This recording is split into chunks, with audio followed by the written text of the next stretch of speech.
Okay, the next trick is what we call interacting variables. This is when we want to know when the effect of an explanatory variable on a dependent variable actually changes with another explanatory variable. So what does that mean?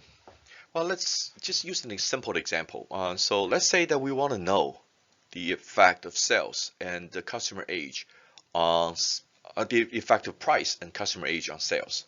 So we can create a linear regression model, right? Sales equals to A plus B1 times price plus B2 times customer age. So B1 and B2 are two independent quote unquote slopes for price and customer age. So that tells so B1 tells the effect of unit change of price, and B2 tells the effect of unit change of customer age. But the B1 has nothing to do with customer age, right? So basically, we're saying that the effect of price has nothing to do with customer age because that can be independently determined. But in fact, that may not be the case. Let's say that the older people and younger people actually have different reaction to price changes. So if we drop the price, if the price goes down by $2, the older people may buy more, but younger people may not change their buying habit at all. So, which means that the B1 or the effective price on sales actually is determined or dependent on the customer age. So we need to understand how we actually can capture the interaction between price and customer age in order to know the full picture of sales when we try to explain the behavior of sales based on price and customer age. So that's when interacting variable comes in. Interacting variable is actually a very simple construct. So we just include a term of the multiplication of the product of these two explanatory variables. So in the case of price and customer, so when we build the regression equation, we just add a new term, price multiplied by age, and that's it. And that can be easily done in stat tools just by adding a check in the box called derived variables at the bottom of the dialog box, and then we can add interacting variables this way. So once we've done that, then the regression equation looks like this.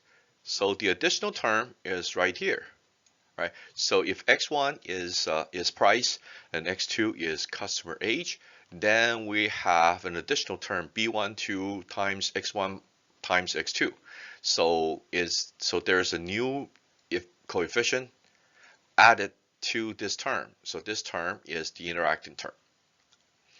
So the interpretation of interacting variables needs to be a little more carefully constructed because now you can see that the relationship is no longer linear. So the effect of x1 and x2 on y is no longer independent. So whenever you try to interpret that, you have to also think about, okay, so the effective x1 will change when x2 takes on different values. So you have to interpret it this way. So it requires some special attention. Well, in the case of categorical variable, the interpretation is a little easier. So let's say that we create the interacting variable out of the interaction between the numerical variable and the categorical variable. Then the interpretation goes like this. So if we use dummy variables to represent categorical variables, essentially we're creating multiple regression lines with they're all parallel to one another. So basically all the regression lines have the same slope but different intercept. But if we create an if let's say the categorical variable interacts with the numerical variables, then essentially all the regression lines, each for each category, and all the regression lines will not only have different intercept, but also the slope will be different. So if we have a categorical variable that only have two values, so we only need one dummy variables, then with the interacting term, then those two lines will look like this instead of two parallel lines like that, right? So that's the easier interpretation of including interacting variables. But again, if we actually including interacting term between the two numerical variables, then you have to think a little more carefully when you interpret the result, because that tells you that uh, the effect of each independent or explanatory variable will actually depend on the level of of another explanatory or independent variable. The last trick we're going to talk about is nonlinear transformation.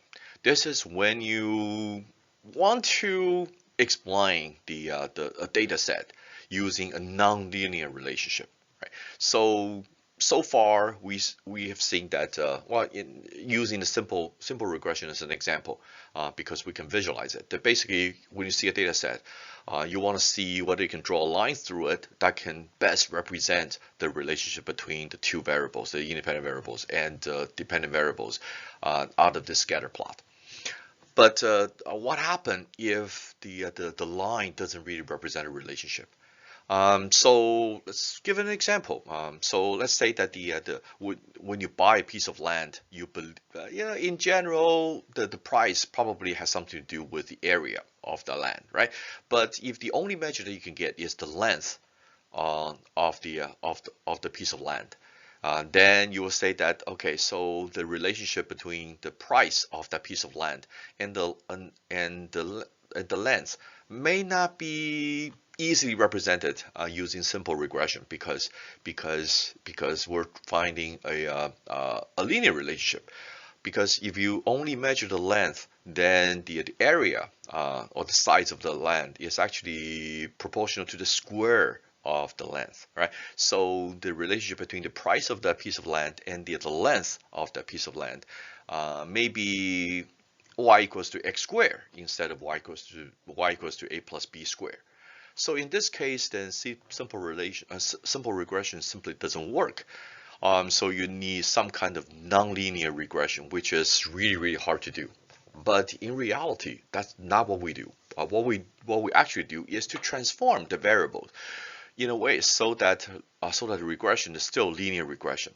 So in this case, if x represents the length of the land, then we can actually create a new variable called z equals to x squared. Then we can do a simple regression of y on z instead of y on x. And then that regression is again linear regression, right? So we can actually perform such nonlinear transformation into linear regression in stat tools very easily. Again, just to check the box of the derived variables, and then you can do all kinds of nonlinear transformation.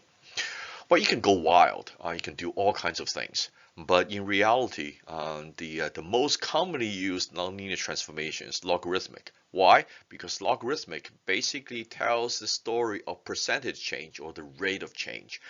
So instead of finding out the effect of unit change of something on on another, then if we want to find the effect between the unit change and the percentage change, then we can actually transform one of the variables into the log of that variable. So for instance, if you do a log y on x, so you transform the dependent variable into a logarithmic, then you want to see whenever you change 1 unit in x, so what is the percentage change in y? But conversely, if you do y on log x, then you want to see if I change a unit of percentage change in x, so what will be the change in y? So basically, you're comparing the rate of change in x versus the absolute change in y, right? But of course, if you do log on log y on log x, then you're comparing the percentage change or rate of change of x and the percentage change or rate of change in y at the same time. So those will be the most commonly used nonlinear transformation. Okay, so we've covered a lot of different aspects of regression. We talked about what simple and multiple regressions are. We talked about the interpretation of the result of goodness of fit using the standard error and R square, and we also mentioned adjusted R square for judging the inclusion of additional independent or explanatory variables. So and then we talked about how to do all that in using stat tools, which is very easy to do. So you're well equipped to use regression to get some result for you to really understand the business performance and make predictions and so on. But before I leave this topic, I want to give you some final words about regression, and then you just have to keep in mind when you use it.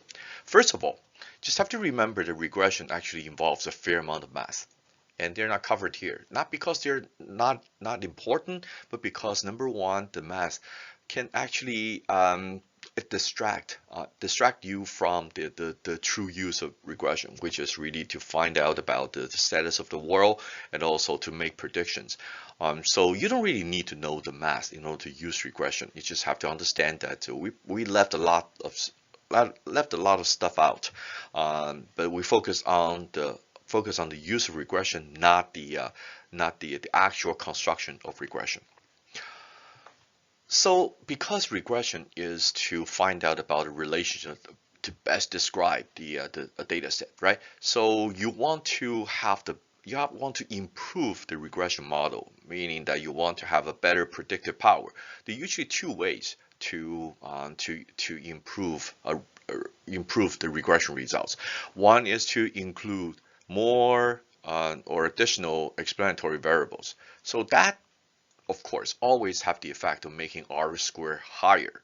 But as we said before, making R square higher doesn't really mean that the predictive power is higher, because mathematically, when you add explanatory variables, R square is always higher. So you always want to look at the adjusted R square to see whether you're adding useful interpretation by including additional explanatory variables or not. So that one is pretty important to keep in mind. Sometimes when you keep adding explanatory variables, they either have collinearity property with existing independent variables, or sometimes you're including useless or irrelevant independent variables. When R is higher, but adjusted R square goes higher, but adjusted R square decreases. Another way to do that is to use nonlinear relationships. As I mentioned, there are all kinds of nonlinear relationships you can do. You can do square, you can do square roots, you can do powers, you can do cube, you can do anything, right? But don't go crazy there, because most of the time, when you include that kind of nonlinear relationship, number one is it may or may not have any realistic reason for doing that. Number two, even if you create a relationship, it's very hard to interpret it. So most of the time, the nonlinear relationship that people use are either are just the rate of change. So you use the logarithmic on either y or x. So that would be the best way to try it out, whether the regression should be nonlinear or not. Finally, the one thing that I never mentioned, one word I never mentioned in this whole lecture is statistics. We actually don't talk about statistics in this class, but most of the things that we do have some statistical meanings to it. So the whole idea of statistics is that we're only trying to create any kind of results based on the data set that we have. But a data set doesn't represent the whole population, right? So let's say that you're trying to figure out you're trying to optimize or trying to maximize the sales to a particular market, but the data set that you collect are only the sales that you have already made. So maybe you only sold to 10% of the market or 5% of the market. So you try to analyze the change in price or the change in colors or anything like that on the sales, but that you can only say that that's only proven based on whoever that's bought it, but not in the market, right? But how do you generalize your analysis to the population, which is the whole market? Well, that's what statistics will do for you, and that is actually a lot more complicated, a lot more involved, especially in the case of regression, because all we get so far are the regression results based on a data set, not based on samples, not based on the population. So how do you generalize the regression results to the population? And that is really that's a whole other discussion, and that subject is actually covered in chapter 11 of the book, which we will not discuss here. But you just have to remember that there's one additional step or a gap between what you're getting with your regression analysis and the applicability of your regression analysis to the whole population. In most cases, just getting the regression analysis or getting the result of regression analysis is already adequate to understand the business or understand the performance of a particular product or a particular activity, much more than what you would have without this regression analysis. So you just have to keep in mind that such generalization may be a problem, but most of the cases, the regression results are enough to inform your understanding of the business much more.